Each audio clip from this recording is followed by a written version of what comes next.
Hi, how we doing, ladies and men? Nas said yesterday that you guys spent some time last week practicing the cut blocks, like defending against the cut blocks. Right. Some of the scout guys are doing that.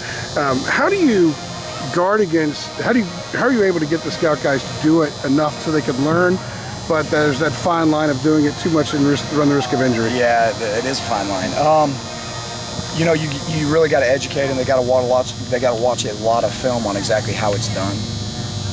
So it's really a matter of teaching the offensive guys exactly what you want. There is some risk in that, obviously. But we did. We've cut all day, all last week, and we cut today. And there's no way you can simulate doing it any other way but doing it. So we really don't have a choice. But the guys have handled it well. And, you know, last year we didn't do it a whole lot, and it showed up on game day. So we're hoping this is going to give us a little bit better feel for it when we go into the game. What's the challenge when you're going up against a team that cuts so much for the guys, because they not only have to worry about that, but they have to have such discipline with their assignment responsibilities as well? Well, again, they can't be mesmerized and so locked in on the fact that there's cutting going on. You got to basically break it down to you're playing the man in front of you. If he blocks you high, you play him high. If he blocks you low, you play him low. All of that has to be done within the structure of the defense. So I think when we first started out, it caught them off guard a little bit, but I think they've really gotten used to it over the last 3 or 4 days.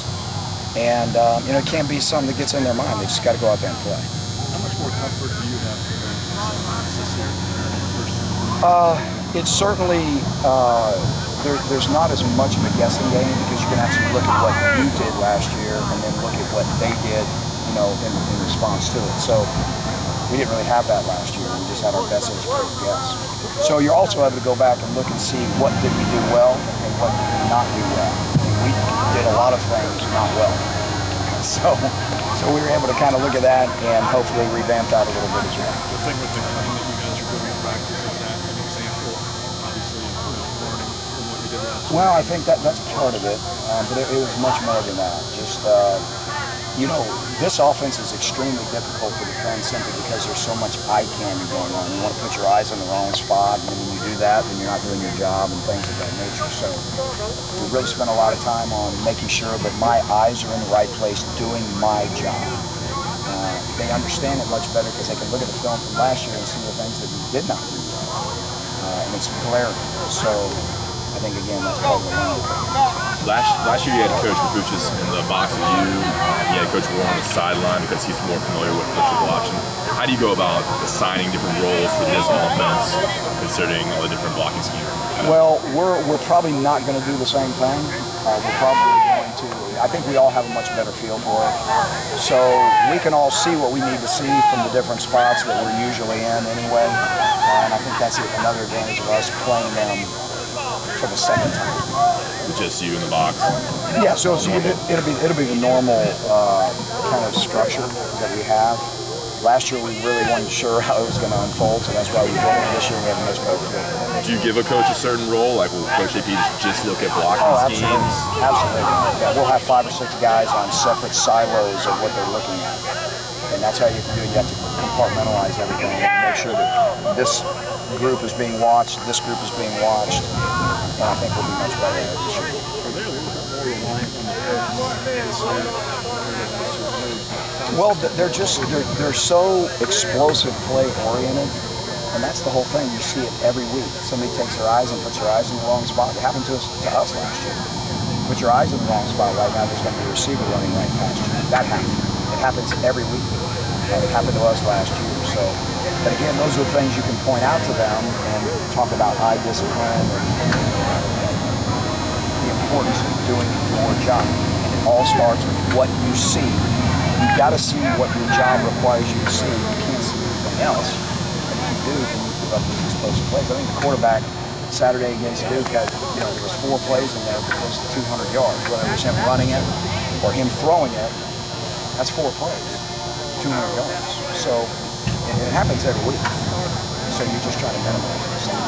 You know, as athletic as guys are across the country these days, what would be your guess as to why we don't see more offenses running what Georgia Tech runs if it's so difficult to defend? Well, it is very difficult to defend. I think it's the great equalizer when it comes. That's why you see the military having a lot of success with it.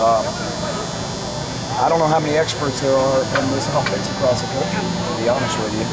Paul Johnson certainly is. But, you know, there's upsides to it, I'm sure, from an offensive perspective, and there's some downsides as well. But when you're so proficient at it, no matter where he's been, it works, and they win. So why do more people not do it? So it sounds like you're saying it's not so much the ability to get the type of players, you got to have the right coaches to be able to teach it right. Oh, it's absolutely. It is an art. This offense is an art form. And they're really, really good at it. And then he can sit on the sideline and watch what you do right then and there and call the play right then and there because he knows exactly what he's looking for. If you're one guy out of place over here or one guy out of place over here, he's calling the play that takes advantage of it. And that comes from a lot of years of doing it, I would guess. Fedora said he watched football all Saturday. You had Saturday off. What did you do on Saturday? Spent it with my family.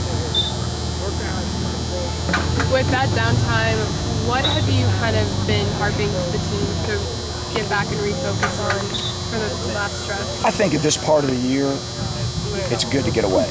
I think the players needed to get away. I think the coaches needed to get away. Get away and re-energize and come back. This is a grind. We went 12 straight weeks. And then you come back and you got at least 4 more weeks in a row. Hopefully 5. That's what we're shooting for. So it's just a grind. So everybody needs to get away. Everybody needs to kind of, de-stress. You know what I mean? And it was great because when everybody came back Sunday, I think you could feel a kind of a renewed energy. I thought the players were excellent. They were yesterday or Sunday and today. And again, they needed the break. It was a long time coming, and it's just that point of the year where you got to have guys get away. Saturday was the only day that you guys, staff, get off during the season, right? Pretty much. Pretty much the only full day? Pretty much, yes. So we recruited Friday, and then Saturday got the day off. So I wasn't sure what that looked like before that.